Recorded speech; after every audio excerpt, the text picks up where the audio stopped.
오늘 우리에게 주신 하나님의 말씀은 사사기 16장 28절에서부터 17장 6절까지의 말씀 보도록 하겠습니다. 한번 16장 28절부터 17장 6절까지를 교독해서 읽도록 하겠습니다. 제가 28절부터 읽겠습니다. 삼손이 여호와께 부르짖어 이르되 주 여호와여 구하옵나니 나를 생각하옵소서. 하나님이여 구하옵나니 이번만 나를 강하게 하사 나의 두 눈을 뺀 블레셋 사람에게 원수를 단번에 갖게 하옵소서 하고, 삼손이 집을 버틴 두 기둥 가운데 하나는 왼손으로 하나는 오른손으로 껴 의지하고, 삼손이 이르되 블레셋 사람과 함께 죽기를 원하노라 하고 힘을 다하여 몸을 굽히매 그 집이 곧 무너져 그 안에 있는 모든 방백들과 온 백성에게 덮이니 삼손이 죽을 때에 죽은 자가 살았을 때에 죽인 자보다 더욱 많았더라. 그의 형제와 아버지의 온 집이 다 내려가서 그의 시체를 가지고 올라가서 소라와 에스다올 사이 그의 아버지 마노아의 장지에 장사하니라. 삼손이 이스라엘의 사사로 20년 동안 지냈더라. 에브라임 산지에 미가라 이름하는 사람이 있더니 그의 어머니에게 이르되 어머니께서 은 1,100을 잃어버리셨으므로 저주하시고 내 귀에도 말씀하셨더니 보소서 그 은이 내게 있나이다. 내가 그것을 가졌나이다 하니 그의 어머니가 이르되 내 아들이 여호와께 복 받기를 원하노라 하니라.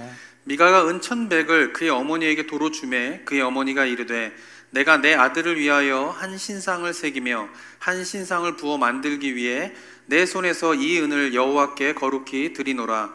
그러므로 내가 이제 이 은을 내게 도로 주리라. 미가가 그 은을 그의 어머니에게 도로 주었으므로 어머니가 그 은 200을 가져다 은장색에게 주어 한 신상을 새기고 한 신상을 부어 만들었더니 그 신상이 미가의 집에 있더라. 그 사람 미가에게 신당이 있으므로 그가 에봇과 드라빔을 만들고 한 아들을 세워 그의 제사장으로 삼았더라. 그때 이스라엘의 왕이 없었으므로 사람마다 자기 소견에 옳은 대로 행하였더라. 아멘. 네, 이제 사사기 17장부터 이제 끝까지 있는 21장까지는요. 사사기 이제 결론에 해당되는 부분입니다. 사사기 전체 이제 구조를 좀 보면요. 먼저 1장과 2장은 서론에 이제 해당이 됩니다. 그 서론에 해당되는 내용을 보면은 이스라엘 백성들이 이제 여호수아가 대장이 되어서 약속의 땅인 가나안 땅을 이제 정복을 하게 되는데 여호수아가 살아있을 때 거의 정복이 완성되었지만 남은 부분에 대해서 이제 나머지 백성들이 정복을 하라고 명령을 하게 됩니다.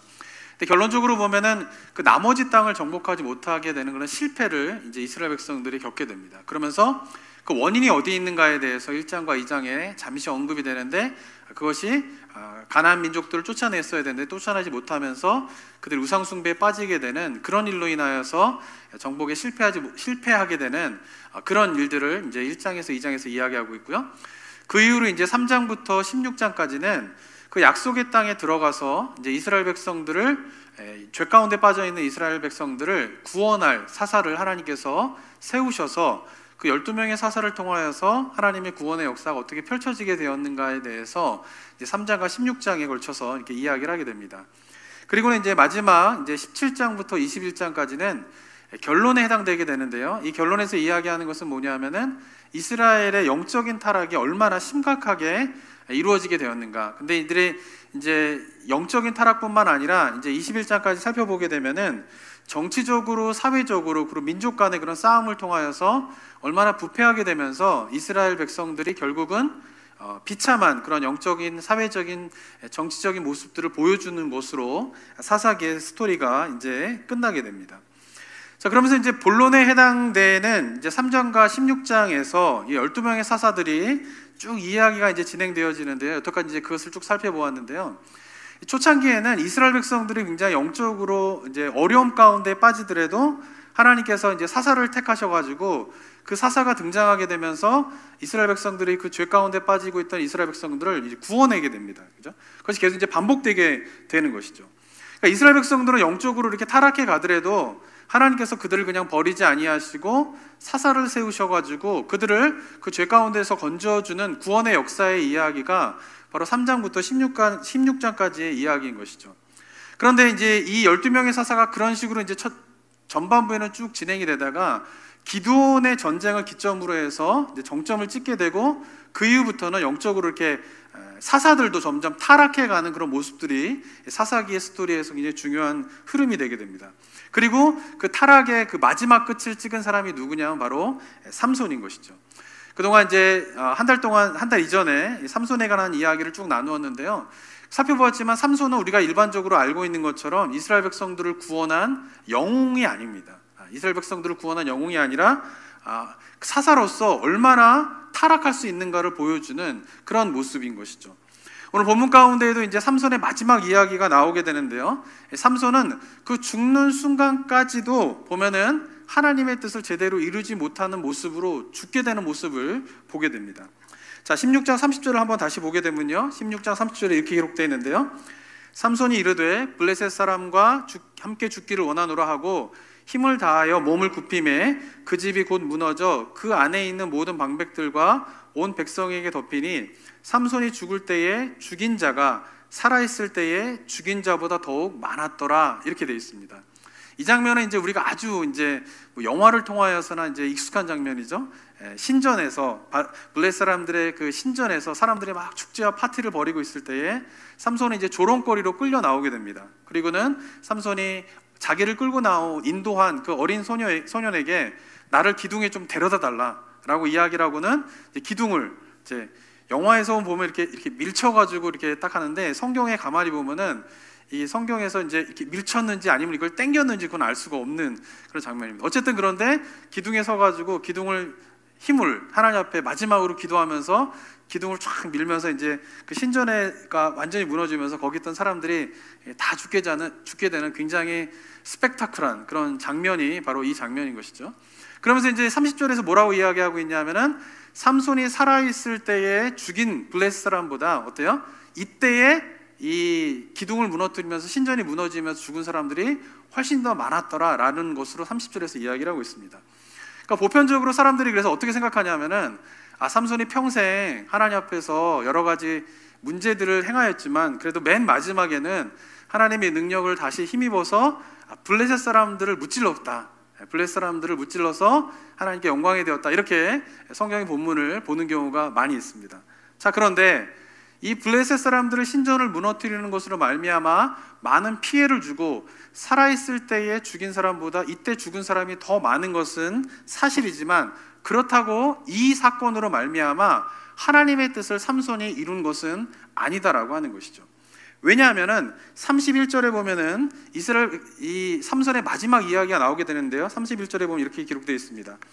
그의 형제와 아버지의 온 집이 다 내려가서 그의 시체를 가지고 올라가서 소라와 에스타올 사이 그의 아버지 마노아의 장지에 장사하니라. 그리고 마지막 구절이 중요합니다. 삼손이 이스라엘의 사사로 20년 동안 지냈더라, 이렇게 되어 있습니다.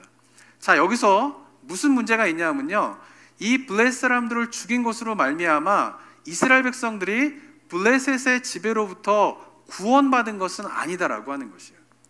12명의 사사가 이 3장부터 16장까지 전개가 되어지는데, 언제나 그 사사들이 이스라엘 백성들을 다스릴 때에 같이 붙는 단어가 있습니다. 그것은 뭐냐면은 이스라엘 백성들을 어떤 민족으로부터 구원하여 그가 몇 년 동안 사사로 지냈더라, 이게 같은 표현이에요. 근데 유일하게 그 12명의 사사 가운데에서 이스라엘 백성들을 이방 민족의 손에서 구원하지 못한 사사가 누구냐면 바로 삼손인 것입니다. 블레셋에게 많은 피해를 준 것은 사실이지만 그것으로 인하여서 이스라엘 백성들이 블레셋으로부터 구원을 받아서 다시금 하나님 나라의 백성으로서 하나님을 섬기며 살아갔다라고 하는 기록이 없는 내용이 바로 삼손의 이야기인 것입니다. 12명의 사사 가운데 유일하게 이스라엘 백성들을 이방 민족의 손에서 구원하지 못한 사사, 그가 바로 삼손인 것입니다. 뿐만 아니라 이 마지막에 이스라엘 백성들을 괴롭힌 블레셋 사람들을 이제 신전을 무너뜨리면서 죽일 때에 삼손이 울부짖는 기도의 내용이 28절에 보면 나오게 됩니다. 한번 28절 한번 읽어볼까요? 28절 한번 읽어보겠습니다. 시작. 삼손이 여호와께 부르짖어 이르되 주 여호와여 구하옵나니 나를 생각하옵소서. 하나님이여 구하옵나니 이번만 나를 강하게 하사 나의 두 눈을 뺀 블레셋 사람에게 원수를 단번에 갚게 하옵소서. 자, 이 하고 장면을 보면요, 마지막으로 기도한 장면이에요. 그동안 삼손은 하나님께 부르짖지 않는 사람이었어요. 근데 유일하게 부르짖는 것이 무엇이었냐면 목이 마르다. 사람 나귀턱뼈로 이제 블레 사람들 죽이고 난 제가 목이 마릅니다라고 할 때 부르짖었고요. 그리고 마지막으로 부르짖는 장면이에요. 근데 이 부르짖는 장면을 보면 내용을 보면 어떤 내용입니까? 여호와여, 이제 이스라엘 백성들을 구원하소서.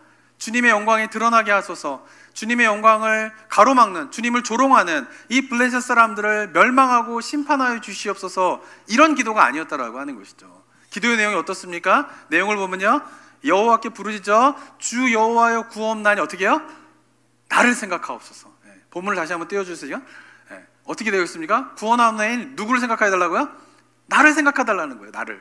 이스라엘 백성들을 생각해달라는 게 아니에요. 그리고 하나님이여 구하옵나니 이번만 나를 강하게 하여 주시는데 그 강하게 하셔서 주의 영광이 드러나게 하여 주시옵소서. 하나님을 조롱하는 블레셋 사람들을 심판하여 주시옵소서. 이렇게 기도하는 게 아니라 뭐라고 기도합니까? 나의 두 눈을 뺀 블레셋 사람에게 원수를 단번에 갚게 하소서. 누구의 원수를 갚는 거예요? 나의 원수를 갚게 해달라는 것이에요.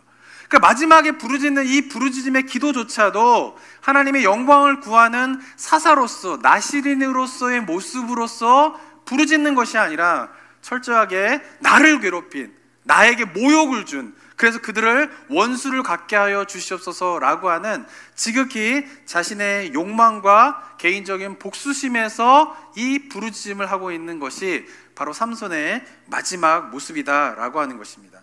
사랑하는 성도 여러분, 제가 좀 전에 말씀드렸지만 이 3장과 16장을 우리가 마무리하면서 기억하셔야 될 것이 있는데요, 이 사사들이 등장하게 되면서 처음에는 이스라엘 백성들은 영적으로 타락해 가지만, 그러나 사사만은 어떻게 했습니까? 하나님의 뜻에 순종하여서 하나님의 기름을 부음받아서 우뚝 일어서서 이스라엘 백성들을 그 죄에서 구원하게 되고 다시금 하나님 앞으로 인도하게 되는 그런 일들이 쭉 일어나게 돼요.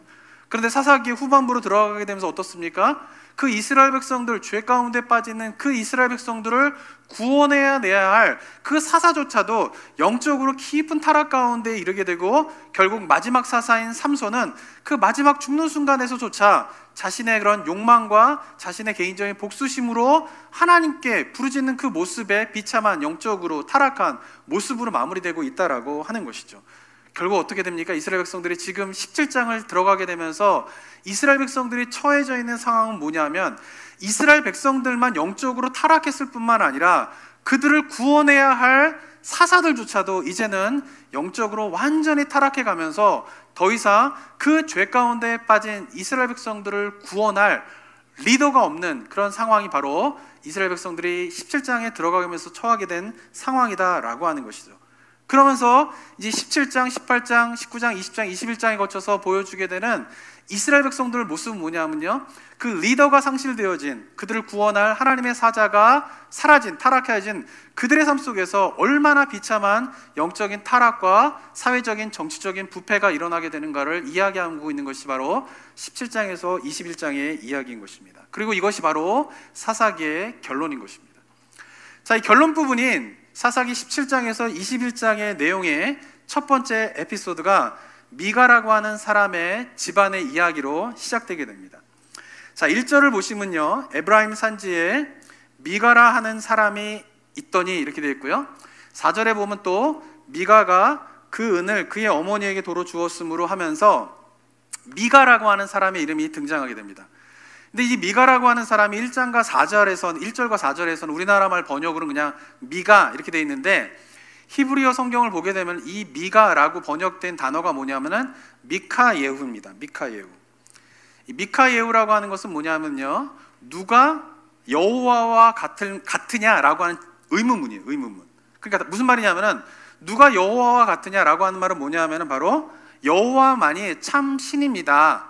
누가 여호와 같겠는가라고 하는 이름의 뜻은 여호와 하나님이 참 신입니다라고 사용할 때 쓰는 단어예요. 여호와만이 참 신입니다라고 하는 것이 미카예후라는 것이죠. 그런데 미가라고 하는 사람의 이름의 원래 이름은 뭐냐? 미카예후라는 것이에요. 미카예후. 그러니까 그 미가라고 하는 사람의 이름을 누가 지어줬겠어요? 어머니나 아버지가 지어줬겠죠. 그러니까 부모님이 아들의 이름을 지을 때 어떻게 이름을 지었냐면 누가 여호와 같겠는가, 이 말은 무슨 말이냐면 아들의 이름을 여호와 하나님만이 참 신입니다라고 이름을 지은 거예요. 아들의 이름을 그 정도로 지을 정도면은 어머니의 신앙이 어땠을 거라고 우리가 짐작할 수 있습니까?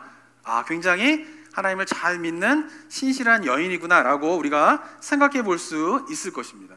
자, 그런데 아들의 이름을 미카예후, 누가 여호와와 같겠는가? 여호와만이 참신입니다라고 이름을 지을 정도로 하나님을 열심히 믿는 이 여인이 이제 17장 2절부터 보여주는 행동을 보면은 이 사람이 정말 여호와 하나님을 신실하게 믿는 사람인가라고 하는 의문점을 갖게 되는 그런 행동들을 하게 됩니다.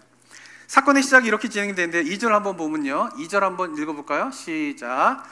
그의 어머니에게 이르되 어머니께서 은 1,100을 잃어버리셨으므로 저주하시고 내 귀에도 말씀하셨더니 보소서 그 은이 내게 있나이다. 내가 그것을 가졌나이다 하니 그의 어머니가 이르되 내 아들이 여호와께 복 받기를 원하노라 하니라. 네, 미가의 어머니가 은 1,100개를 잃어버리게 됩니다.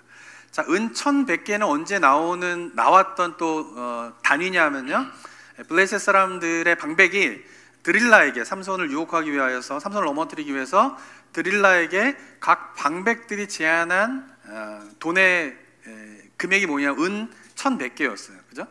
그러니까 은 1,100개는 이제 그때 삼손 때도 제가 잠깐 말씀드렸지만 엄청난 양의 돈이에요. 당시에 은 10개가 1년치 연봉입니다. 그런데 은 1,100개라고 하면은 연봉 110년치 연봉인 것이에요. 엄청난 양의 돈인 것이죠. 그 돈을 어떻게 해요? 여인이 잃어버린 것이에요. 근데 여기 우리나라 말 성경에서 이제 잃어버렸다 이렇게 되는데, 원문을 보게 되거나 영어 성경을 보게 되면 이것을 누군가 가져갔다 이렇게 됐습니다. 근데 돈을 잃어버리니까, 엄청난 양의 돈을 잃어버리고 누가 훔쳐가니까 어머니가 한 행동이 뭐냐면은 이 돈을 가져간 자를 저주하게 됩니다. 하나님 앞에 기도하면서 내 돈을 훔쳐간 이것들을 주여 벌하여 주십시오 이렇게 기도하는 것이에요. 근데 그 이야기를 이제 아들이 미가가 듣게 됩니다. 그러면서 어머니의 돈을 누가 가져갔냐 하면은 아들이 훔쳐간 거예요. 그래가지고는 이 아들이 어머니가 돈을 잃어버리고 난 다음에 그 돈을 가져간 자를 막 저주하는 내용을 들으니까 이 미가가 마음에 겁을 먹고 어머니에게 내가 돈을 가져갔다라고 하면서 은 1,100개를 어머니에게 돌려주게 됩니다. 아마도 어머니는 아들이 돈을 훔쳐갔을 거라고는 상상하지 못했던 것 같아요. 그래가지고 돈을 훔쳐간 자를 막 저주한 것이죠. 근데 막상 그 돈을 훔쳐간 자가 아들이니까 어머니가 어떻게 해요? 마음 가운데 겁이 난 거예요. 근데 아들이 돈을 훔쳐갔으면 좀 나무라고 막 이래야 되고, 특별히 이스라엘 그 10계명 보면은 이 8번째 계명 도둑질하지 말라지 않습니까? 이 10계명을 잘 알고 있는 어머니다라고 하면은 이 아들을 좀 훈육했어야 되는데, 어머니가 한 행동은 뭐냐면은 돈을 훔쳐간 자를 막 저주했는데 그 훔쳐간 자가 아들이니까 자기가 내뱉은 저주가 아들에게 갈까봐 두려워가지고 바로 어떻게 되냐면은 여호와께 복을 빌게 됩니다. 하나님, 우리 아들이 돈을 훔쳐갔지만 그래도 이 아들에게 복을 주십시오라고 2절에 보면은 하게 됩니다. 그래서 2절의 마지막 부분에 보면 이렇게 기록되어 있는 것이죠. 그의 어머니가 이르되 내 아들이 여호와께 복 받기를 원하노라 라고 하면서 하는 것이, 왜냐하면 아들이 저주받지 않고 복을 받을 수 있도록 주님 도와주십시오라고 마음이 달라지게 되는 것이에요. 그리고는 어떻게 이야기하고 있냐면은 3절에 보면은 미가 은 1,100개를 그의 어머니에게 도로주매 그의 어머니가 이르되 내가 내 아들을 위하여 한 신상을 새기며 한 신상을 부어 만들기 위하여 내 손에서 이 은을 여호와께 거룩히 드리노라. 그러므로 내가 이제 이 은을 내게 주기라. 이렇게 얘기합니다. 그러니까 은 1,100개를 어머니가 받고 난 다음에 아들이 저주받지 않기 위해서 결단한 게 뭐냐면은 이 은 1,100개를 여호와께 드리겠습니다라고 서원을 하는 것이에요. 그러니까 이 말은 무슨 말이냐면은 여호와를 위하여서 제가 이 돈을 쓰겠습니다. 그러니까 누구를 저주하지 말라는 거예요? 아들을. 그 대신에 아들에게 복을 주십시오라고 이야기를 하고 있는 것이죠. 자, 그런데 문제는 뭐냐면요, 은 1,100개를 가지고 여호와를 위해서 쓰겠습니다, 여호와께 드리겠습니다라고 고백한 그 어머니가 한 행동이 뭡니까? 그 은을 가지고 신상을 만드는 것이에요. 신상을. 4절을 보면 이렇게 기록되어 있는데 4절 한번 읽어볼까요? 시작. 미가가 그 은을 그의 어머니에게 도로 주었으므로 어머니가 그 은 200을 가져다 은장새에게 주어 한 신상을 새기고 한 신상을 부어 만들었더니 그 신상이 미가의 집에 있더라. 네, 은 1,100개를 여호와께 드리겠습니다, 여호와를 위해 쓰겠습니다라고 한 다음에 어머니가 한 행동은 뭐냐면 그 중에 200개를 가져다가 은 신상을 만들 수 있는 사람에게 가져다 주고 은신상을 뭐요? 만든 것이. 그리고 그것을 어떻게 해요? 미가의 집에 두었다라고 하는 것입니다. 자, 그런데 이 은신상은 누구를 위한 신상이라고 4절에 기록되어 있냐면요, 3절에 보면 기록되어 있냐면요, 누구를 위한 신상입니까? 3절에 보면은 미가가 은 1,100을 그의 어머니에게 도로 주매 그의 어머니가 이르되 내가 누구를 위하여서? 내 아들을 위하여서 한 신상을 새기어서 한 신상을 부어 만들겠다라는 거예요. 그러니까 신상을 만드는데 누구를 위해서 만들겠다라는 거예요? 내 아들을 위해서, 내 아들이 복받게 하기 위하여서 이 신상을 만들겠다라고 하고는 신상을 만든 것이죠. 자, 그런데 이 어머니는 이 신상을 만든 것이 누구를 위한 것이라고? 아들을 위하시면서 결국 뭐예요?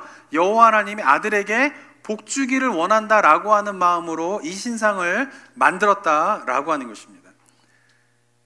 여기서 멈추지 않습니다. 그리고는 어떻게 5절에서 또한 기록되어 있냐면요, 17장 5절을 또 한번 읽어보면요, 읽어볼까요? 시작.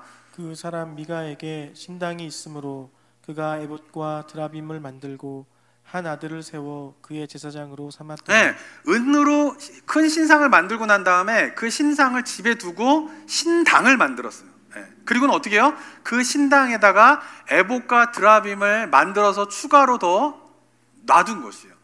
에봇은 뭐냐 하면은 대제사장이 입는 옷이죠. 그런데 이것이 기드온 때에 어떻게 잘못 사용되게 되냐면은 기드온이 전쟁에 승리하고 난 다음에 모든 전리품을 가져다가 금으로 그 에봇을 만들게 됩니다.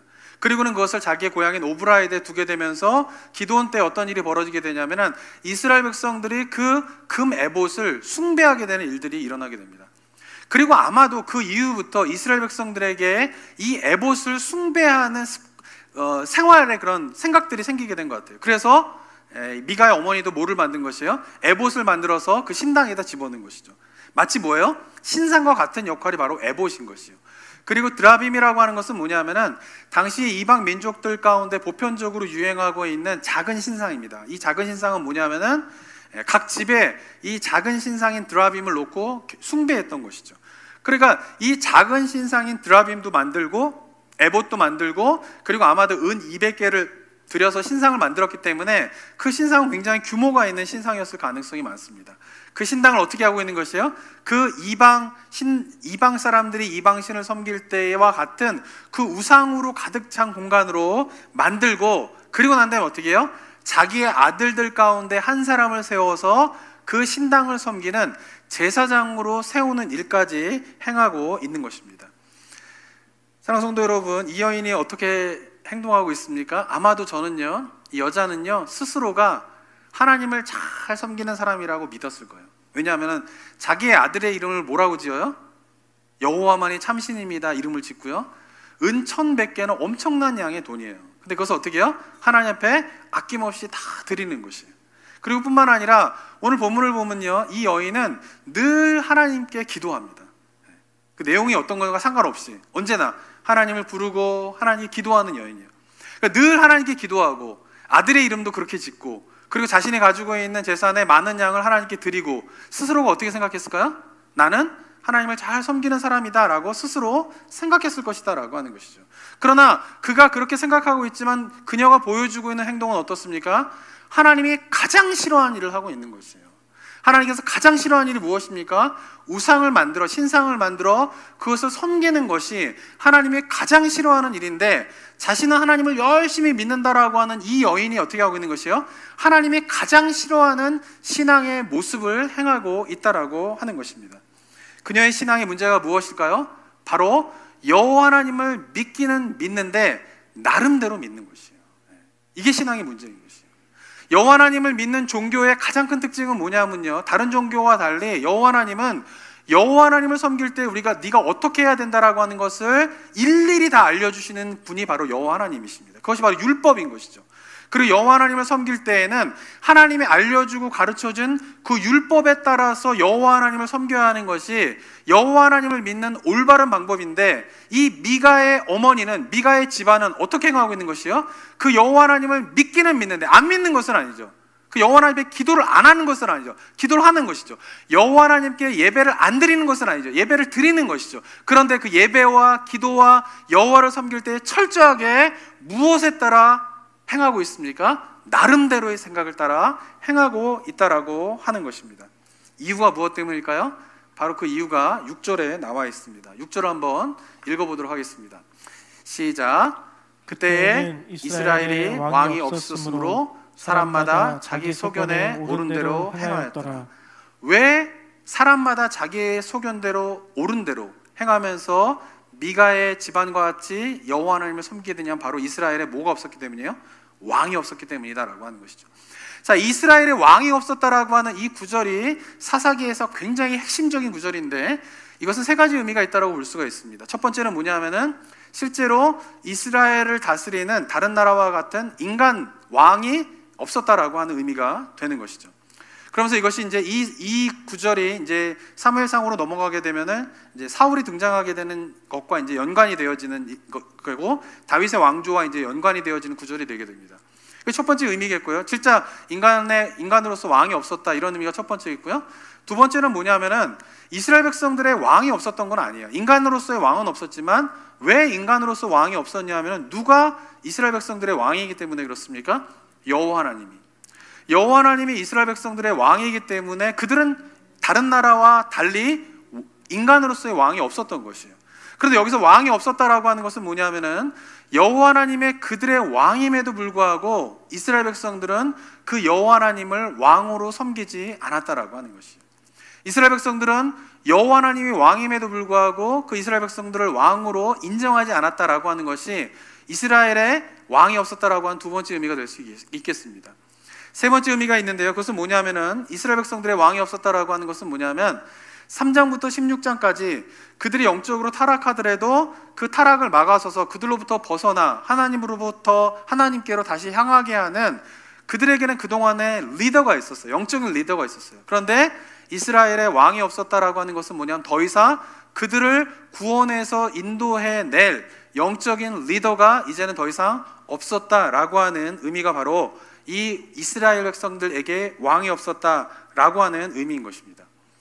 미가와 그의 어머니가 하나님을 믿는다 하면서도 그들의 모습이 하나님이 가장 싫어하는 율법에 명확하게 기록되어져 있는 명령하고 있는 신상을 만들어서 자기네 집에 그 신상을 섬기는 그러한 신앙의 모습을 갖게 된 이유는 무엇 때문이냐? 바로 그들에게 여호와의 율법을 가르치는 영적인 리더가 없었고 그리고 그들이 그러한 행동을 할 때마다 그것은 하나님의 뜻에 어긋나는 것입니다. 그것은 하나님이 싫어하시는 것입니다. 그런 일을 하지 마십시오 라고 말해주는 영적인 리더가 없었기 때문에 그들이 그러한 신앙의 모습을 갖게 되었다라고 하는 것입니다. 제가 이제 지난 한 달 동안 이제 한국에 있으면서 이제 온라인으로 저도 예배를 이제 처음으로 드려봤습니다. 저는 이제 항상 이렇게 예배를 인도하는 사람이니까 제가 온라인으로 예배를 이렇게 드려본 적이 없지 않습니까? 그래서 한국에 가서 첫 주에 이제 격리를 하면서 온라인으로 예배를 처음 드려봤어요. 아, 어렵더라고요. 이게 온라인으로 저도 이제 이렇게 커다란 텔레비전에 있으면 그래도 좀 나은데 이게 이제 저희 교회 것도 그러고 뭐 이렇게 유튜브에 있는 게 텔레비전이랑 연결이 안 돼가지고 요만한 이제 컴퓨터, 이제 랩탑 컴퓨터 모니터 앞에서 저희 아내랑 둘이서 이렇게 앉아가지고 예배를 드리는데 이 온라인 예배가 쉽지 않더라고요. 어렵더라고요. 집중하는 게 어렵더라고요. 그리고는 이제 저희 애들 둘은 이제 그 시간에 드릴 예배가 없는 거예요. 온라인으로. 그러니까 한국에서도 뭐 어린이 예배나 이제 청소년 예배가 이렇게 온라인으로 나오는데 얘네들이 한국말을 잘 못 알아들으니까 이게 뭐 예배에 얘네들이 이제 들 수가 없는 거예요. 그래가지고는 뭐 여러 미국에 있는 이제 저희 교회 주변에 있는 뭐 이렇게 하는데 보니까 또 어린이 부서나 청소년 부서는 또 이렇게 그 뭐죠? 재방송이 안 되더라고요. 라이브 스트리밍은 되는데 이게 다시 이렇게 리뷰할 수 있도록 돼 있지 않더라고요. 그러니까 저희 애들은 막 저희 방 안에서 저희 아내랑 둘이서 예배 드리는데 왔다 갔다 거리죠. 막 조용히 해라, 움직이지 마라, 예배 드려야 되는데 니네 왜 이렇게 떠드냐 막 이러고 있죠. 이러니까 예배가 안 되더라고요.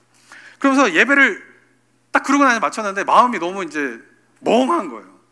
목사가 돼가지고 주인의 앞에 예배를 드려야 되는 집에서 예배가 안 되니까 마음이 되게 답답하더라고요. 모르겠습니다. 우리 성도님들이 이제 온라인 예배 벌써 한 5개월 가까이 되니까 이제는 집에서 이렇게 예배를 드리실 때 온라인으로 예배 드리시면서 얼마나 집중해서 예배를 드리시는지 모르겠어요. 이게 되시는지 모르겠어요. 그런데 제가 첫 주에 좀 예배를 드리면서 충격을 받았어요.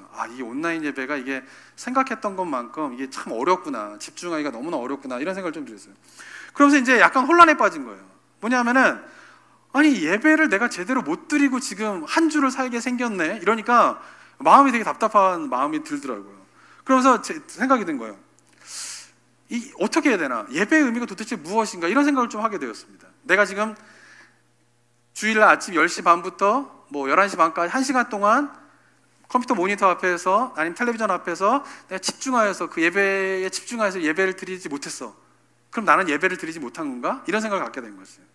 그러면서 생각되는 게 뭐냐면은 예배의 의미를 좀 새롭게 한번 좀 묵상하는 시간이 되었습니다. 그러면서 내가 지금 예배를 드렸나 제대로 못 드렸나 이런 생각을 하면서, 그러면서 예배의 의미가 무엇인가 한번 생각해 봤어요. 사랑하는 성도는 예배의 의미가 뭡니까? 예배는 뭐예요? 하나님을 뭐 하는 거죠? 우리가 찬양하는 것이죠. 그죠? 예배는 하나님을 찬양하는 것이에요. 그리고 하나님을 어떻게 하는 거예요? 하나님께 영광을 돌리는 것입니다. 근데 자, 생각해 보면은 하나님 예배는 뭐냐면은 하나님께 찬양을 하고 하나님께 영광을 돌리는 것이에요. 자, 그런데 그럼 하나님께 영광을 돌린다라고 하는 말은 또 무슨 의미일까요? 막연하게 우리가 하나님께 영광을 돌려야지, 이게 아니라 진짜 하나님께 영광을 돌린다라고 하는 것이 도대체 어떤 의미일까요? 찬양을 크게 부르면 하나님께 영광이 됩니까? 그게 아니에요. 하나님께 영광이 된다라고 하는 것은 뭐냐면은 하나님의 하나님 되심을 인정하는 것이에요. 그것을 고백하는 게 찬양인 것이죠. 그죠? 그러니까 찬양의 핵심은 뭐냐면은 하나님의 하나님됨을 인정하는 것이 찬양의 핵심인 거예요. 예배의 핵심인 것이에요. 자, 그러면 하나님의 하나님됨을 인정한다라고 하는 의미는 뭐냐면, 좀 더 쉽게 말한다라고 하면 하나님의 뜻을 내가 깨닫고 그 뜻을 존중하는 것이 뭐예요? 하나님의 하나님 되심을 인정하는 것입니다. 우리가 아버님을 아버님으로 인정한다라고 하는 의미가 뭐예요? 제가 아버님을 저희 아버님이십니다라고 인정하면서 아버님이 말씀하시는 것을 한 귀로 듣고 한 귀로 흘려보내고 아버님이 이야기하시는 것을 무시하고 이러면 어떻게 해요? 아버님을 아버님답게 인정하는 것이요? 아니다라고 하는 것이죠. 마찬가지로 하나님을 하나님답게 인정하는 것이 찬양이고 그것이 하나님께 영광을 돌린다라고 하면 하나님을 하나님답게 인정한다라고 하는 중요한 의미는 뭐냐면은 하나님의 뜻을 깨닫고 그 뜻을 어떻게 하는 거예요? 존중하는 것이에요. 그래서 우리가 어떻게 하는, 다른 표현으로 말하면 순종한다라고 하는 것이죠. 그래서 예배의 핵심은 뭐냐면 순종인 것이에요. 하나님의 뜻을 깨닫고 그 하나님을 존중하는 것. 그래서 내 삶과 내 행동을, 내 생각을 하나님의 뜻과 다르고 하나님의 뜻과 달라진 행동들 어떻게 해요? 그 뜻에 어떻게 해요? 맞추는 것이죠. 그것이 하나님의 뜻을 어떻게 해요? 존중하는 것이고 그것이 순종이고, 그래서 그것이 뭐예요? 예배의 본질적인 의미이다라고 하는 것입니다. 자, 그렇다면 예배는요, 우리가 기억해야 할 것은 주일날에 10시 반부터 11시 반까지 또는 12시까지 그 한 시간을 집중하는 것이 예배가 아니라는 것이에요. 어쩌면 예전에는요, 많은 성도님들이, 저도 그랬었던 것 같아요. 제가 이제 온라인 예배를 하면서 예배에 대한 고민을 하면서 제 마음 가운데 깨닫게 된 것이 있어요. 많은 성도님들 어떻게 생각합니까? 예배를 드리러 온다 그러면 어떻게 해요? 예배당에 와서 자리에 참석하는 것을 예배를 드린다고 생각해요. 그리고 예배를 온 마음을 다하여서 드린다라고 하는 것을 어떻게 생각합니까? 앞에서 목사님이 예배를 인도하게 되면 그 인도에 따라서 1시간 또는 1시간 반 동안 예배당에 참석해서 거기에 집중하는 것, 딴 생각하지 않고 집중하는 것이 예배를 온전히 드렸다라고 생각을 하는 것이죠. 그런 의미 속에서 온라인 예배를 적용해 보면요, 저 같은 생각이 드는 거예요. 1시간 반 동안 집중이 안 되는 거예요. 집중이, 인도하는 대로 집중이 안 되는. 그럼 어떻게 해요? 마음 가운데 예배를 제대로 못 드렸구나, 이런 생각이 들게 되는 것이죠. 그런데 예배의 본질적인 의미를 좀 생각해 본다라고 하면, 우리가 만약에 1시간 동안 집중하지 못했다 손 치더라도 우리는 예배를 온전히 못 드리는 상태로 그냥 끝나버리는 게 아니라는 것이에요. 그 다음부터 어떻게 해야 됩니까? 예배의 본질은 뭐라고요? 하나님께 영광을 돌리는 것이고, 하나님께 영광을 돌리는 것은 하나님을 하나님답게 인정하는 것이고, 그것은 하나님의 뜻을 존중하는 것이다 라고 하면, 그 1시간 또는 1시간 반 동안 예배에 집중하지 못했다 손 치더라도 그 나머지 시간들 속에서 뭘 해야 되는 것이죠? 하나님의 뜻을 생각하고 그 하나님의 뜻을 존중하는 것이죠. 그래서 예배는 그 1시간, 목회자가 인도하는 그 시간에 1시간 또는 1시간 10분 동안에 만 드려질 수 있는 것이 아니라, 예배는 어떻게 할 수 있는 거예요? 늘 드려질 수 있는 것이에요. 매 순간순간마다 만약에 우리가 하나님의 뜻을 생각하고 그 하나님의 뜻을 존중하면서 나의 생각과 나의 행동을 그 뜻에 맞추는 그 삶의 시간들을 가진다라고 하면 예배는 예배자가 인도하는 1시간 10분에만 드려지는 것이 아니라 매 순간순간마다 우리가 드려줄 수 있는 것이 바로 예배이다라고 하는 것이죠. 그래서 우리는 매일매일이 예배자의 삶을 살아갈 수 있게 된다라고 하는 것이죠. 그런데 어떻습니까? 예전에는 예배당에 와서 인도해지는 대로, 진행되어지는 대로 예배에 1시간을 집중을 열심히 하고 난 다음에 나머지 시간 동안에는 하나님의 뜻과 하나님에 대한 생각을 하나도 안 하면서 나는 예배를 잘 드렸어 라고 생각했던 거예요. 그죠? 저도 그랬던 거예요. 제가 새롭게 알게 됩니다. 그런데 이제는 코로나 시대를 맞이하면서 온라인 예배가 보편화되게 되면서 우리 성도인들이 예배의 의미가 무엇인가를 다시 한번 새겨야 된다고 하는 것이죠. 어쩌면은 이 시간들을 통해서 우리가 예배의 보다 본질적인 의미로서의 예배를 드릴 수 있는 기회가 될 수 있다고 하는 것이죠. 만약에 1시간 그 시간들 동안 집중하지 못하였다 손 치더라도 그럼 어떻게 됩니까? 그 나머지 시간들 속에서 말씀드린 것처럼 하나님의 뜻을 생각하고 그 하나님의 뜻에 자기의 생각과 행동을 맞추려고 노력한다면, 애쓴다면 그 1시간은 온전한 예배를 드리지 못해서 손 치더라도 그 나머지 일주일이 주님 앞에 드려지는 거룩한 산제사로서의 예배의 삶이 될 수 있다라고 하는 것입니다. 그러면서 저는 바라기는 우리 성도님들이 이 온라인으로 1시간 10분에 여러분의 모든 예배의 가치를 두지 않게 되기를 바랍니다. 이게 중요하지 않다가 아니에요. 물론 이 예배에 우리가 모여서 예배를 드리고 온라인으로 예배를 드리는 것은 중요한 것이 뭐냐면 나머지 일주일의 시간이 매 순간순간이 하나님께 드려지는 거룩한 예배로서 예배자로서의 삶을 살기 위해서 어떻게 해요? 중요한 영적인 깨달음들과 영적인 자극을 받는 시간이면 틀림없습니다. 그런데 그 1시간 10분을 집중하였다 하고 나머지 시간은 하나님의 뜻과 전혀 상관없는 가운데 하나님에 대한 생각을 하지 않으면서 우리가 예배를 잘 드렸어, 나는 예배자의 삶을 살고 있어 라고 하는 착각을 하면서 여태까지 살아왔다라고 하면 이제는 코로나 바이러스 시대를 통해서 이 온라인 예배를 통하여서 우리가 진짜 하나님 앞에 예배를 드리는 것이 무엇인지, 내가 하나님 앞에서 예배자의 삶을 살아가는 것이 어떠한 것인가를 깨닫게 되고 그것을 실천하게 되는 은혜가 우리 나성국구의 성도님들 가운데 있게 되기를 주님의 이름으로 축원합니다. 자, 여기서 중요한 핵심이 또 하나 있는데 그것은 뭐냐면 바로 스스로 해야 된다라고 하는 것이에요. 이제는 스스로 해야 된다라고 하는 것입니다. 코로나 이후로요, 이제 우리가 온전한 예배자가 되기 위해서는요, 해야 할 일이 있는데 그것은 뭐예요? 스스로 자기를 점검해야 되는 것이에요. 매 순간순간마다 내가 하나님의 뜻을 얼마나 생각하는지, 그리고 그 뜻에 내 생각과 행동을 맞추려고 하는지 나는 스스로 점검해야 돼요. 누구도 안 내주는 거예요, 이제는. 그러면서 그 뜻을 알기 위해서 나는 성경 말씀을 규칙적으로 보고 있는지, 그 뜻을 더 깊이 깨닫기 위해서 나는 규칙적으로 하나님 앞에 기도의 삶을 살아가고 있는지를 어떻게 돼요? 스스로 이제 점검을 해야지만이 우리가 온전한 예배자로서 살아갈 수 있다라고 하는 것입니다. 자, 이번에 뭐 얘기는 들었지만은 이번에 한국을 가면서 이제 한국에 정말 별의별 학원이 다 있구나라고 하는 것을 좀 새삼 느끼게 되었습니다. 학원이 애들이 다닐 수 있는 학원이 굉장히 많은데요. 저희 이제 아이들이 이제 한 달 동안 이제 한국에 있으니까 한국에서 좀 그래도 놀면 뭐 하겠습니까? 학원 같은 걸 좀 다녀볼까? 뭐 이런 이제 알아봤어요. 근데 하여튼 놀라운 건 제가 이제 이번에 한국 가서 놀라운 건 뭐냐면요. 한국은 지금 일상생활이 다 가능합니다. 뭘 쓰니까? 마스크를 쓰니까. 그러니까 모든 사람이 마스크를 쓰니까 식당 가서도 다 밥 먹어요, 그냥. 저도 이제 가족들하고 식당 가서 밥 먹는데 깜짝 놀랐어요, 이제. 식당 가는 것 자체도 식당 가는 것도 한 5개월 만에 식당을 가게 된 거고요. 식당 가서 밥 먹은 게. 그리고 밥 먹는데 그냥 똑같은 거예요. 다 마스크를 쓰니까 가능하더라고요. 다 마스크를 쓰니까 영화도 볼 수 있고요. 다 마스크를 쓰니까 뭐 여러 가지 활동들이 다 정상적으로 돌아가고 있더라고요.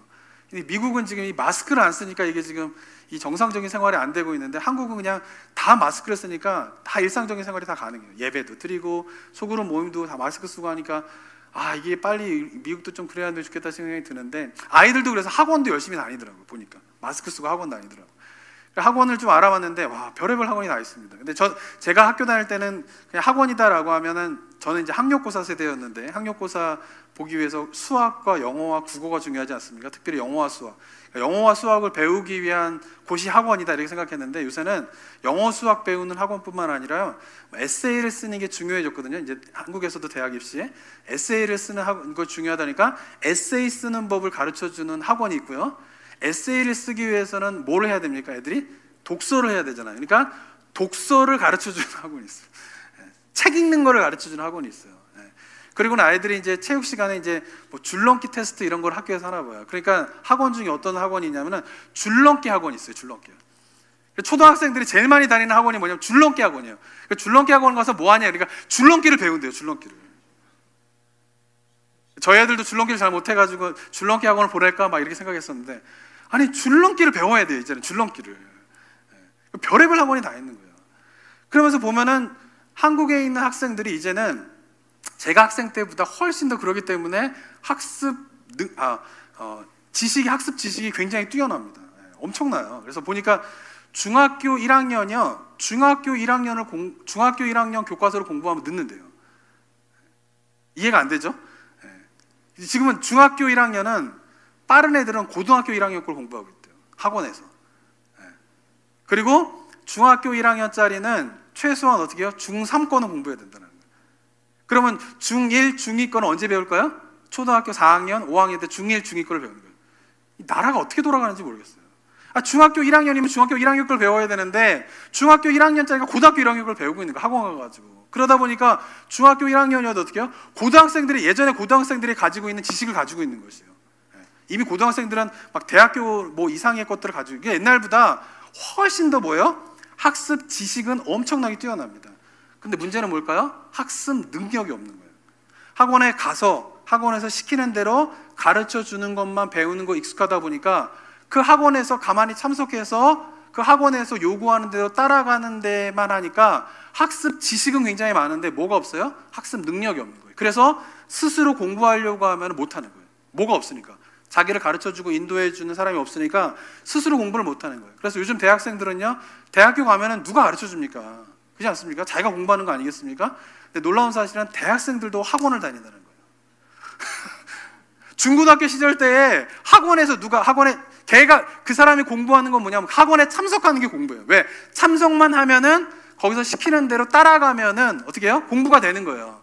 그래서 대학교로 왔는데 스스로 공부해야 되니까 스스로 공부가 안 되는 거예요. 그래서 어떻게 해요? 대학교에서도 과외를 받고요. 대학교에서도 학원을 다닌다. 그러면서 어떻게 해요? 스스로 공부가 안 되는 거예요. 그게 없으면 어떻게 돼요? 공부를 못 하는 것이에요. 저는 이러한 모습을 보면서 이러한 모습이 한국 교회의 성도님들의 모습이 아닌가라고 하는 생각을 갖게 되었어요. 지금까지 신앙의 모습은 어떻습니까? 아까도 말씀드린 것처럼 예배를 드린다라고 생각하면 어떻게 생각해요?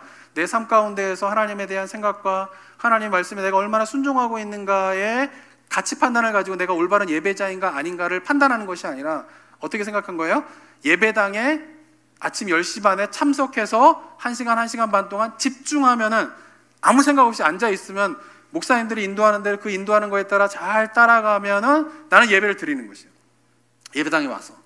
영적 생활이 어떻게 유지가 됐습니까? 속으로 성경 공부를 하거나 새벽 예배가 있거나 아니면 여러 가지 제자 훈련이 있거나 여러 가지 이런 것들을 통하여서 거기에 참석하면 어떻게 해요? 거기서 시키는 대로 따라가다 보면 어떻게 해요? 영적 생활이 유지가 된 것이에요. 그런데 지금은 어떻습니까? 코로나 시대 때 그게 안 되는 거예요. 그래서 어쩌면은 학원에 가야지 많이 공부할 수 있는 그 아이들의 모습이 예배당에 와서 교회에 와서 무엇인가 프로그램을 참여해야지 자신의 영적인 생활을 유지할 수 있는 성도들의 모습과 비슷하지 않은가 싶은 생각을 하게 되는 것이에요. 이 아이들의 문제점이 무엇인가는 명확하게 보이지 않습니까? 우리 모두가 스스로 공부하지 못한다는 게 문제예요. 그런데 우리는 스스로 영적인 생활을 유지하고 스스로 말씀을 묵상하고 기도하는 것을 못하고 있으면서 그것이 문제라고 생각하지 못하고 있다라고 하는 것이죠. 그렇기 때문에 어쩌면은 이 코로나 시대를 통하여서 우리 성도님들을 통하여서 이 한인교회, 한국에 있는 모든 성도님들이 다시 한번 우리가 기억해야 될 것은 뭐냐면 이제는 어떻게 해야 된다는 거예요? 스스로 영적인 리더가 되어야 된다고 하는 것이에요. 직접적으로 저도 지금 너무 안타깝고 목회자로서 담임 목사로서 갖고 있는 굉장히 큰 딜레마인데 제가 성도님들을 만나야지 뭔가 이렇게 인도를 하는데 만나지 못하고 지금 온라인으로 이렇게 예배를 드리면 이 예배를 지금 제대로 드리시는지 안 드리시는지 모르겠습니다. 이렇게. 그러니까 막 걱정이 되는 거예요. 그러면서 제가 지금 이 예배 오늘 설교를 통해서 제가 도전하고 싶은 것은 뭐냐면 이제는 뭐예요? 시대가 달라졌다라고 하는 것이요. 예전처럼 그냥 예배당에 오기만 하면 교회에서 진행되는 프로그램에 참여하게 되면은 영적으로 유지가 되고 예배를 드릴 수 있는 시대가 아니라 이제는 어떻게 하셔야 되는 거예요? 스스로 자기가 영적인 리더가 되는 그런 것을 하지 않으면은 안 된다라고 하는 것입니다. 어쩌면 코로나 시대가 끝나게 되면서 끝나고 난 다음에요, 저는 명확하게 두 부류로 교인들이 갈라지게 될 것이다라고 하는 생각이 듣게 돼요. 그것은 뭐냐면 이 시간들을 보내면서 제가 말씀드린 것처럼 스스로 깨어서 스스로 영적인 리더가 되어서 말씀 보고 기도하고 예배를 드리는 것을 스스로 잘 훈련하는 기간으로 삼으신 분들은 몇 개월 모르겠습니다. 앞으로 1년이 가게 될지 모르겠지만 그 시간들을 끝나고 났을 때에 굉장히 영적으로 튼튼한 사람으로 변화되어 있을 거라고 생각이 들어요. 그런데 이 시간들 동안 직접적으로 누군가가 자기를 인도해 주지 않기 때문에 자기를 그냥 방치한 채로 그냥 놔둔다라고 하면 말씀도 안 보고 기도도 안 하고 예배 때 집중도 안 하고 이 시간의 시간들 속에서도 하나님에 대한 생각이 없는 가운데 시간을 5개월이고 6개월이고 보내고 난 다음에 만나게 되면은 정말 영적으로 메마른 상태에 있는 사람으로 갈라지게 될 것이다라고 하는 것이죠. 사랑하는 성도 여러분, 하나님의 뜻을 구하는 일에 스스로 열심을 내는 우리 성도님들이 되셨으면 좋겠습니다. 제가 지난 월요일에 미국에 돌아와서 월요일날 이제 돌아와가지고 그때는 아버님이 이제 언제 수술하실지에 대해서 전혀 이렇게 상태는 굉장히 안 좋아지셨는데 의사 선생님이 얘기하는 거는 뭐 이 상태로 몇 주가 갈 수도 있고 뭐 의식도 없고 여러 가지 이제 돌아가실 그런 사인들이 이렇게 나타나긴 했지만은 뭐 몇 주가 갈 수도 있고 며칠도 갈 수도 있고 알 수도 없습니다. 그래가지고 제가 더 이상 교회를 오래 비우는 것이 안 되겠다 싶은 생각이 들어서 월요일날 이제 들어온 것이거든요. 근데 월요일날 들어와가지고는 뭐 아버님이 그냥 그 상태셨어요. 그래가지고는 월요일날 딱 도착해가지고 집에 이제 오후에 있는데 제일 먼저 제 머릿속에 떠오르는 거 뭐냐면은 이번 주 설교를 뭐 하지? 이런 생각이 딱 떠오르는 거예요. 네. 한 달 동안은 제가 아무 생각을 안 했어요. 오직 제가 한 달 동안 생각한 게 아버님 생각. 그 다음에서 관련돼가지고 죽음의 의미가 뭘까? 이런 생각을 정말 한 달 동안 계속 생각했던 것 같아요. 아버님의 모습을 보면서 이 죽음의 의미가 어떤 것인가? 그리스도인들에게 또 일반 사람들의 죽음의 의미가 무엇인가? 이런 생각만 했거든요. 그러니까 온통 한 달 동안 머리 생각이 아버님 생각이에요. 그냥 뭐 가족들하고 만나도 아버님 어떠냐 뭐 이런 생각. 그러니까 한 달 동안 막 그런 생각만 하고 아무 생각, 딴 생각 안 해. 그 생각만 하다가 딱 월요일날 왔는데 이번 주에 설교를 뭐 해야 되지? 딱 생각하는데 아무 생각이 안 나는 거야. 아무 생각이. 그래가지고 아이고 이번 주 설교해야 되는데 어떻게 하지? 아무 생각이 안 나네. 그래가지고는 이제 월요일날, 화요일날 그리고 이제 저희 아버님이 이제 소천하셨다는 소식을 이제 수요일날 오후에 제가 이제 듣게 되었는데요. 그러니까 수요일 오전까지 뭐 잠도 안 오고 시차 때문에 잠도 안 오고 그래가지고 월요일, 화요일, 수요일 오전까지 제가 말씀 보고 책 읽고 기도하고 그러면서 제가 기도하면서 하나님 이번 주에 우리 성도님들하고 나누게 될 말씀이 뭘까요? 이런 생각, 이게 기도를 계속했어요. 월요일날 아무 생각이 없는데 점점 제가 월요일, 화요일 말씀 보고 기도하면서 하나님의 뜻을 묻는 거잖아요. 하나님 정말 이번 주에 나눌 말씀이 뭘까요? 어떤 말씀을 나눌까요? 막 기도하면서 하는데 마음 가운데에서 하나님께서 이번 주에 나눠야 될 말씀이 뭔가가 막 떠오르는 생각나게 하는 거예요. 참 은혜로운 시간이죠. 근데 저는 이 경험을 지난 한 달 동안은 안 했지만은 매주 합니다. 매주. 주일날 설교 딱 마치고 난 다음에 월요일 날은 그냥 아무 생각 없이 그냥 쉽니다. 아무 생각 안 합니다. 그냥. 근데 화요일 날 딱 이제 교회에서 출근하게 되면 제일 먼저 생각하는 게 이번 주에 제가 무슨 말씀을 또 나눌까요? 이런 기도를 하게 돼요. 그럼 아무 생각이 없어요. 화요일 날은. 그럼 막 마음 가운데 얼마나 겁나고 두려운지 몰라요. 이번 주에 무슨 얘기를 하지? 막 설교자가 무슨 말을 하지? 이때 아무 생각이 안 나면 얼마나 마음이 답답하고 걱정되는지 몰라요. 그런데 화요일 날, 수요일 날, 목요일 날 또 말씀 붙잡고 기도하고 묵상하고 이러면서 어떻게 해요? 놀라운 사실은 뭐냐면 매주 그 주마다 하나님께서 나에게 무슨 말을 나눌지를 깨닫고 생각하게 해주신다라고 하는 거죠. 그걸 매주 경험하는 거예요. 화요일 날은 어떡하지? 그러다가 목요일쯤 되면 그렇지 이렇게 되는 거예요. 제가 이 얘기를 드린 이유가 뭐냐면은 우리가 하나님의 뜻을 구하면 아무 생각 없으면요 그냥 아무 생각 안 나요. 그냥 아무 생각도 안 하는데 아무것도 안 하는데 하나님이 막 말씀을 주시고 생각을 주시는 게 아니에요. 저도 가만히 있는데 하나님께서 막 무슨 말씀을 주시고 이런 게 아니에요. 어떻게 해야 돼요? 구해야 돼요. 구해야 돼요. 붙잡고 씨름해야 되고 구해야 돼요. 그러면 놀라운 사실은 뭐냐면 하나님께서 말씀을 주신다라는 것이에요. 우리가 이 성도님들이 이것을 잘 기억하시죠. 이 코로나 시대를 통하여서 스스로 영적인 리더가 되면서 하나님께 뜻을 구하는 우리 성도님들이 되셨으면 좋겠어요. 만약에 우리 성도들 가운데 하나님이 나에게는 아무런 말씀도 안 하셔 라고 생각하신다면 이유는 한 가지예요. 구하지 않기 때문에 그래요. 하나님의 뜻을 붙잡고 씨름하지 않기 때문에 그렇다라고 하는 것입니다.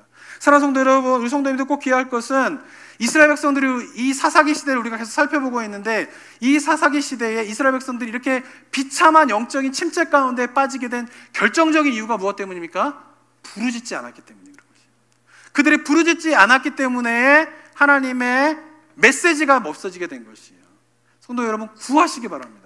그리고 이 17장을 들어서게 되면서 한 가지 더 깨달아야 할 것은 뭐냐면은 그 부르짖지 않는 이스라엘 백성들 가운데 그래도 영적인 리더가 나타나서 그들에게 부르짖도록 인도했던 것이 사사기 이야기인데, 이제 17장부터는 그렇게 가르쳐줄 리더조차도 왕이 없었기 때문에 미가의 집안과 같은 이상한 신앙의 패턴이 나오게 된 것이에요. 저는 앞으로 묵상하게 되겠지만 이 미가의 신앙의 패턴이 이 시대의 한국 교회가 갖고 있는 신앙의 모습과 너무나 유사하다라고 하는 것이에요. 열심히 없는 것이 아니에요. 예배를 안 드리는 것이 아니에요. 기도를 안 하는 것이 아니에요. 그런데 그 모든 것들이 어쩌면 우리가 깊이 묵상해야 될 것은 하나님의 뜻에 따라서 기도하고 예배드리고 신앙생활하는 것이 아니라 나름대로의 관점에서 신앙생활하고 있다라고 하는 것이 문제인 것이죠. 그 일들이 왜 일어나게 됩니까? 그들에게 리더가 없었기 때문에 그렇다라고 하는 것이죠. 어쩌면 이 코로나 시대를 겪으면서 우리가 지금 각자의 삶 가운데에 직접적으로 인도할 리더가 없는 상황 가운데 있습니다. 바라기는요, 이 시간들을 그냥 스스로가 리더가 되지 않으신다라고 하면은 이 시간을 거치고 난 다음에 어쩌면 우리 신앙의 모습은 미가의 집안과 같은 신앙의 모습이 될 수 있다라고 하는 것이죠. 마지막으로요, 이 코로나 시대를 겪으면서 일어나고 있는 현상들에 대해서 우리 성도님들이 많은 묵상들을 하셔야 돼요. 요즘에 사람들이 어떻게 되면 미국에서 뭐 짐을 갈 수 있습니까? 뭐 피트니스를 갈 수 있습니까? 운동을 못 하는 거예요. 그러니까 사람들이 어떻게 해요? 예전에는 그냥 운동한다 생각하면 짐에 가면 되는 거예요. 운동한다 생각하면 피트니스 가면 되는 거예요. 그럼 어쨌든 하게 되는 거죠. 근데 거길 더 이상 못 가니까 사람들이 가만히 있습니까? 가만히 있지 않아요. 운동을 해야 되니까 스스로 운동할 방법을 막 찾는 거예요. 그래서 인터넷 찾아보면 요새요, 자전거를 구할 수가 없대요. 미국에서. 사람들이 야외에서 운동을 해야 되니까 자전거를 이렇게 막 애들도 많이 타고 막 이러니까 요즘 자전거를 구하기 힘들다라고 합니다. 왜 그래요? 예전에는 그냥 짐에 가면은 운동을 하게 되는데 더 이상 짐에 못 가게 되니까 사람들이 가만히 있지 않아요. 그렇다고. 운동을 못 한다고. 어떻게 해요? 스스로 집에서 운동할 방법들을 찾는 거예요. 그래서 실내에다가 거라지에다가 이제 뭐 여러 가지 피트니스 장비들을 갖다 놓고 운동하고 막 이런단 말이에요. 그래서 그런 장비들이 점점 요새 가격이 굉장히 올라갔대요. 구할 수가 없으니까. 그 사람들이 어떻게 했습니까? 머리를 잘 못 깎으니까 이제 옛날에는 머리 깎는다 그러면 어떻게 해요? 이발소 가면 되잖아요. 미용실 가면 되잖아요. 그냥 가기만 하면 머리 깎아야 되는 거예요. 근데 더 이상 이발소와 미용실을 갈 수 없으니까 사람들이 가만히 있습니까? 아니에요. 다 각자 바리깡을 사가지고 머리를 깎는다는 거예요. 요새 미국에서 바리깡 구하기가 힘들대요. 바리깡이 제대로 된 표현인지 모르겠는데, 예. 바리깡 아시죠? 바리깡? 예. 그거 없다는 거예요. 요새 구하기 너무나 비싸다는 거예요. 왜 그래요? 머리를 못 깎으니까 옛날에 그냥 가서 깎았는데 더 이상 갈 수 없으니까 사람들이 가만히 있지 않고 그 머리를 깎기 위한 방법들을 노력하고 찾는다라고 하는 것이에요. 시간이 남으니까 어떻게, 그 시간 남은 시간 동안 어떻게 보낼까 해가지고 가드닝을 해가지고 집집마다 가드닝이 얼마나 잘 되는지 모른다고 합니다. 요새 사람들이 어떻게 살아가고 있어요? 무엇인가 스스로, 예전에는 그냥 남들한테 맡기고 어디 가면 됐던 거를 안 되니까, 못 가니까 스스로 뭔가를 하고 있다라고 하는 것이죠. 그것을 노력하고 있다라고 하는 것이죠. 근데 우리 성도님들은 예배당에 못 오고 지금 여러 가지 제자훈련 프로그램 성경 공부 참여하지 못하고 있는 가운데에서 그렇게 참여하지 못하는 것이, 옛날에 그냥 참여하기만 하면 됐는데 그 참여하지 못하고 있기 때문에 스스로가 집에서 그 영적인 문제들을 해결하기 위해서 얼마나 애쓰고 있냐라고 하는 것이에요. 남들은 운동하기 위해서 여러 가지 물건들을 사면서 더 예전보다 노력하고 있고, 생활에서 예전보다 더 노력하면서 스스로의 삶을 예전과 비슷하게 살아가려고 애쓰고 있는데, 우리 성도님들은 얼마나 스스로 영적으로 깨어나기 위해서, 일어서기 위해서 얼마나 노력하고 있느냐라고 하는 것입니다. 사랑하는 성도 여러분, 저는 이 코로나 시대에 우리가 함께 모이지 못하는 것이 분명히 위기임에는 틀림없지만, 그러나 스스로가 영적인 리더가 되어서 스스로 자발적으로 하나님 앞에 영적으로 우뚝 설 수 있는 좋은 기회가 될 거라고 저는 생각을 하게 됩니다. 그렇게 정말 주님 앞에서 갈망하고 구하고 찾으면서 여러분의 개인적인 삶 속에서 하나님의 은혜를 깊이 경험하게 되면서 우리가 코로나 시대가 끝나고 난 다음에 만나게 되었을 때에 미가의 지방과 같은 그런 모습이 아니라 정말 더 영적으로 단단해지고 굳어지면서 만나서 우리가 함께 주님 앞에 예배드리며 은혜를 나누게 되는 삶의 모습이 저와 여러분의 삶의 모습이 되기를 주님의 이름으로 축원합니다. 함께 기도하도록 하겠습니다. 사랑과 은혜가 충만하신 하나님 아버지, 은혜 감사드립니다. 주님께서 우리에게 말씀하시고 우리에게 이야기하시는 그 주님 앞에 더 가까이 나아가는 우리 성도님들 되게 하여 주시옵소서. 누가 인도해 주지 않고 누가 직접적으로 가르쳐주지 않는 상황이 있지만 그러나 스스로 영적인 리더가 되어서 주님 앞에 구하고 찾고 하나님 앞에 간구하며 나아갈 때에 말씀해 주시고 깨닫게 해주시고 위로해 주시고 힘 주시는 그 하나님을 경험하며 이 어려운 시간들을 잘 극복해 나가는 우리 성도님들의 삶이 될 수 있도록 주님 도와 주시옵소서. 네, 감사드리며 예수 그리스도의 이름으로 기도드립니다. 아멘.